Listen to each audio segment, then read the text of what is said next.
Today on an all-new Dr. Phil. Dr. Phil, have you tried mushrooms? And if not, would you like to? Moms on mushrooms, a growing trend. It's changing my behaviors and making me a better mom. But you're fighting to keep it from getting legalized. Yes, I am. It's a mind-altering drug. We're talking about a drug, a natural medication that is incredibly safe. They can and do hijack the brain. Alcohol, marijuana, opioids. When are we going to learn our lesson? My name is Tracy. I am the founder and steward of Moms on Mushrooms, which is an online community that brings mothers together around the sacred use of plant medicine, specifically psilocybin. I started microdosing at the height of the pandemic in 2020. I was a mom. I had just lost my business. I was reeling in a lot of grief, a lot of uncertainty. I felt like this was the push in the right direction that I needed. My favorite way to microdose is take the ground up pure mushroom. This is a capsule of psilocybin.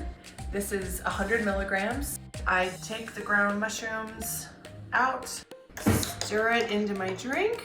I've just made a nourishing cup of cacao. I microdose between 0 and 3 times a week. I always say a prayer, and that's how I take my microdose. Microdosing has really helped me listen to my body. I'm calmer. I'm more clear on what I want. I have a 12-year-old daughter. We've told our daughter about what microdosing is, what psilocybin is. She knows what the mushrooms look like. She knows what it's like when mom leaves for a Saturday to go do a journey. She's pretty proud. Her favorite thing to say to me is, "You're just the mom that wants everyone to take mushrooms." And she's not wrong.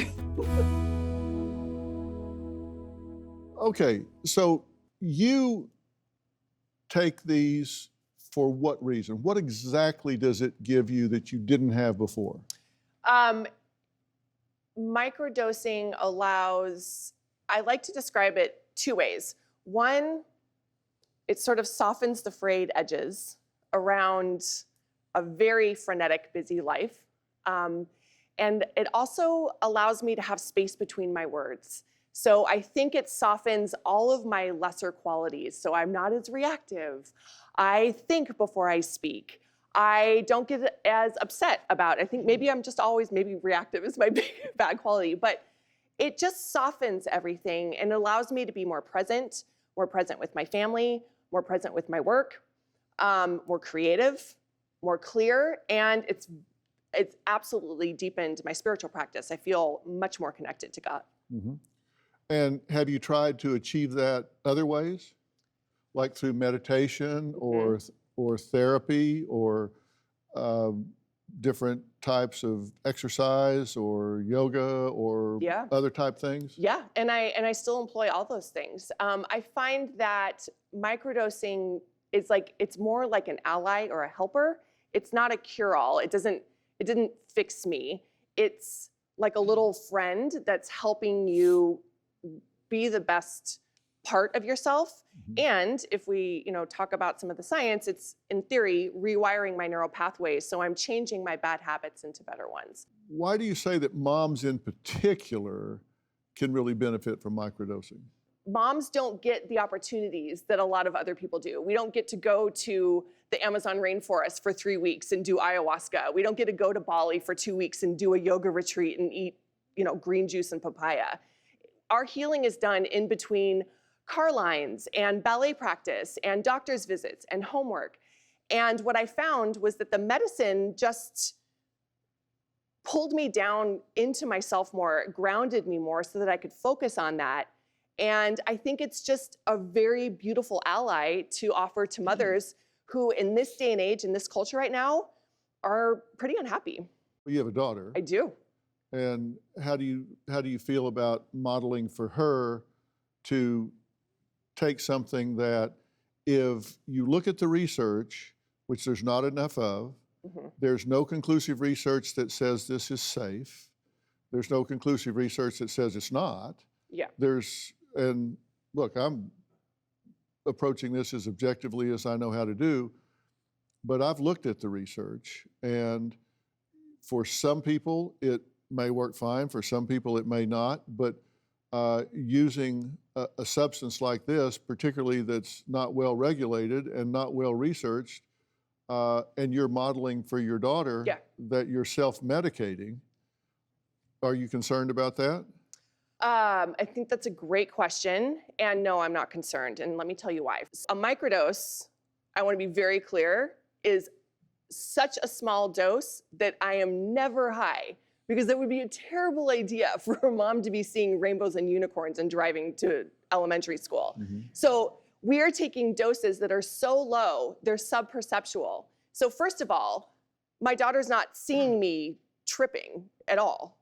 And second, what it's doing over time is changing my behaviors and I believe making me a better mom. So the modeling that I'm doing is showing up for my kid in a healthy way, which is also for myself and for many others. It helps a lot of people. And yes, this is anecdotal. The jury's still out. We're still studying. But we know that psilocybin can be anti-addictive, so it helps people drink less. It helps people smoke less. No, we don't know that. There's anecdotal and small studies that suggest that may be true, and I actually think that's probably right. Yeah.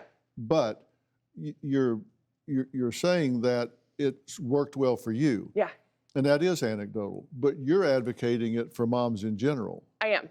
And moms in general would include moms that are perhaps predisposed to psychosis, moms that have addictive personalities, moms that would not be good candidates for this or any other substance. 100%. And that's why we carefully screen anyone who comes to a Moms on Mushrooms program. Because you're right. If you have a history of bipolar disorder, if you have a history of personality disorder, schizophrenia, this is not the right medicine for you. But it can be. And how do you screen for that? We have an intake. We talk to every single So person it's who's patient interested. self-report? Yeah. Okay. I'm the co-founder of Moms Against Drugs and Drug Epidemic Awareness Walk Across America. The biggest epidemic today is the drug epidemic. I am completely against psychedelics. Psychedelics are hallucinogenics, and they can do damage to your brain. I do not think it is a good idea for moms to be self-medicating with drugs. Any parent who uses any kind of drugs, especially psychedelics, in front of their children is sending a message to their children, this is okay. My son, Brett, had his wisdom teeth out in 2009. He was given a prescription. At the end of 2010, he came crying to me, telling me he was addicted to pain pills. We put him in an intensive outpatient program. There, he was introduced to heroin. We lost him in 2018. He was 28 years old. When my son was in high school, he called me and he said, "Mom, I need help. Somebody gave me a mushroom. I'm freaking out. I'm gonna kill myself." And this has stuck with me forever. It's so unimaginable to think that anybody thinks it's okay to do this in front of their children. You're absolutely We- against psychedelics. I'm against it, not under medicinal purposes, not being FDA approved. I mean, it's not just black and white. But you're It's- fighting to keep it from getting legalized in your Yes, I state. am. Why? Because it's a hallucinogenic, it's a mind-altering drug, whether it's a microdose or a big dose. There's 150 plus types of mushrooms. You don't know what kind of mushroom you're getting. It's just so unknown right now. Can I just say something really quick? Sure. Just in terms of microdosing, there's no hallucinations. So that's the point about microdosing. You do acknowledge that there is a real shortage of research on mushrooms, microdosing or otherwise, that these have been around for centuries, no doubt about it. Yeah. I get that. But in terms of the research and whether they're safe or not, it is something that has not been well researched. You do acknowledge that, I right? acknowledge that there needs to be more research. We've got great people, brilliant minds at Johns Hopkins doing amazing research and finding and confirming what we were finding 50 years ago. And so while it's not as robust as some other FDA-approved pharmaceutical drug, I'd also argue that we have plenty of research about alcohol and how terrible it is, and we sell that and celebrate that all day, every day. That is completely non-responsive Why? to what I'm saying. That you're talking about alcohol is legal and celebrated in society doesn't justify taking a substance that is not well researched as to its up or downside and making it prolifically available in society. Okay. Those two things have nothing to do with each other. If you take these mushrooms and somebody comes in and self-reports, I have no history of any of this, I'm not schizophrenic, I'm not paranoid, I'm not delusional, I'm not bipolar, and so they start getting into these programs for microdosing, you can have a serious problem. Like what? You can agitate a psychotic into a serious psychotic break, and the judgment that they have and the behavior that they emit at that point can be very self-destructive. You just told me that there's not a lot of research out, and how could I do this? And then you argued with research that that says that if someone took it, you could put them into a psychotic state.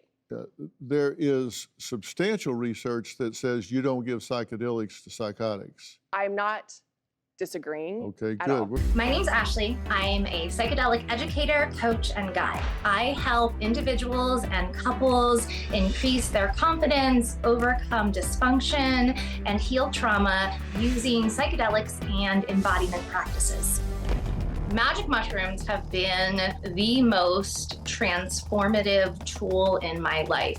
I was in New York when COVID hit. I was experiencing severe fibromyalgia. I was taking gabapentin, I was taking Prozac. My anxiety and depression were at a very heightened state. And so I came back to Colorado and I knew magic mushrooms had been decriminalized. I went on my first intentional magic mushroom journey 2 years ago. It was as if I was experiencing relaxation for the very first time. It's like the magic mushrooms made everything click.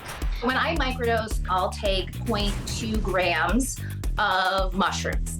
This is a strain called Shiva Lingam. I have a lab report, so I know exactly how much psilocybin I'm taking. For a microdose, I'll need 0.2 grams. So I'm gonna weigh out my mushroom cap, make sure my dose is accurate. I'm going to set my intention by saying a little prayer. And these taste just like any other mushroom you would pick up at the grocery store. And ta-da! Now that I microdose twice a week, I feel better than I ever have in my entire life. It helps me be more relaxed and focused. I am off all pharmaceutical medications. Before I started microdosing, I felt like an 80-year-old woman, and I'm gonna be 40 next week, but I feel like I'm in my 20s. Dr. Phil, I would love to know, have you tried mushrooms? And if not, would you like to? No, I haven't, and hell no. I don't know enough about it yet, but it's working for you, and I think that's terrific. It's helped you with pain and a number of things. You know, thank God that you found that. It works for you, and it works for you. And I'm happy that you found that answer. It wouldn't be the same for everybody. No, that's true.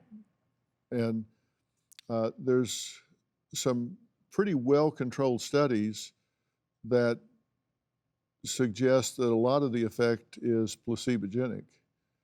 They've done double-blind studies where they've given people the actual mushroom, and half of the people nothing at all. They just thought they were getting it, and they had the same outcome. Just the expectation that they were going to get better, they got better. So it wasn't the mushroom, it was just the expectation. Which is common in a lot of course. similar studies. Yeah, it's the same with pharmaceuticals. Yeah, and, placebo effect is incredibly and common. all. Yeah. And that's not a bad thing necessarily. No, if they can think their way to being better. I know there's, over 150 types of mushrooms, if I'm not mistaken, It's a that I couple of read, hundred, or actually. at least, yeah. They all look alike to me. So, me too.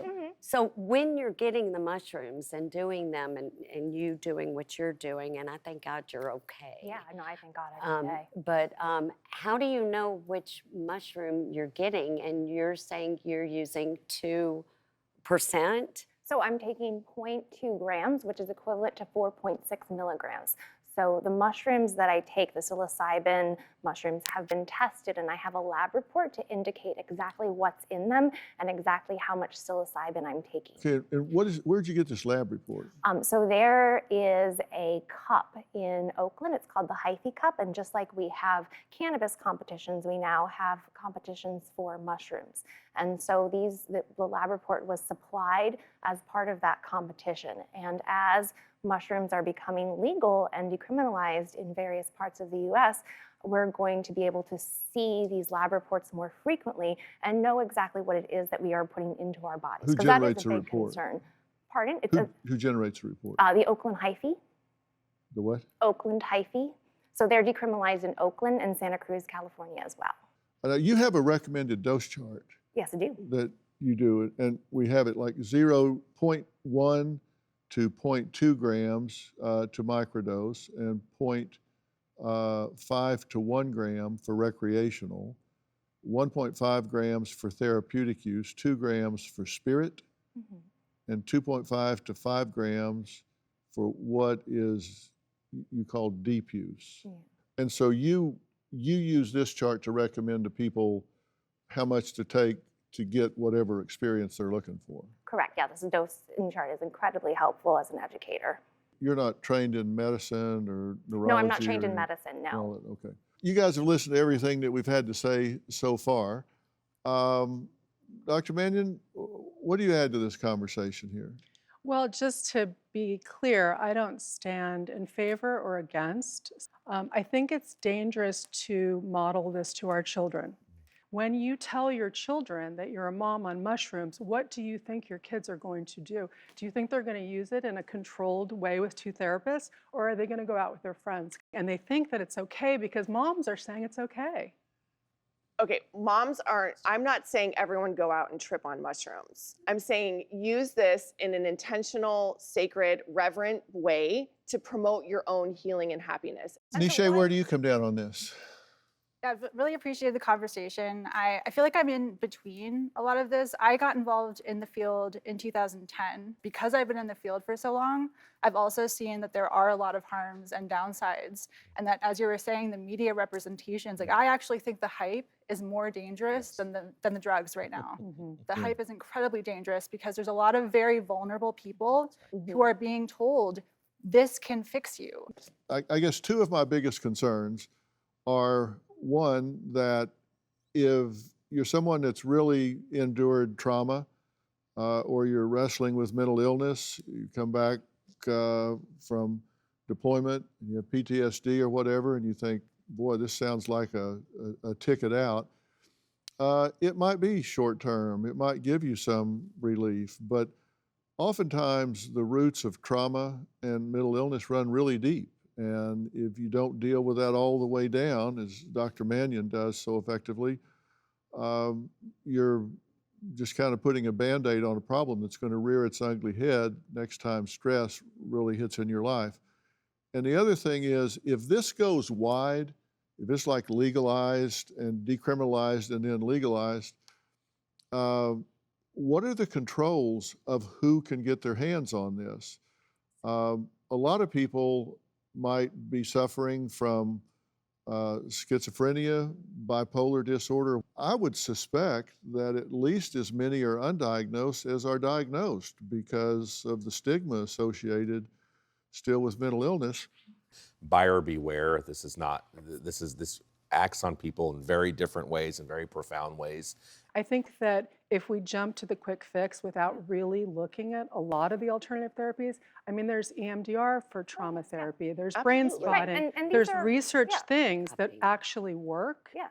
Have you tried those things Yeah, first? so yes, and this is used in conjunction with those. And so we're at the point where these are already decriminalized in the state of Colorado, and they're creating the medical framework for this. So yes, we should have more data. We should have more research. This is an opportunity to do that.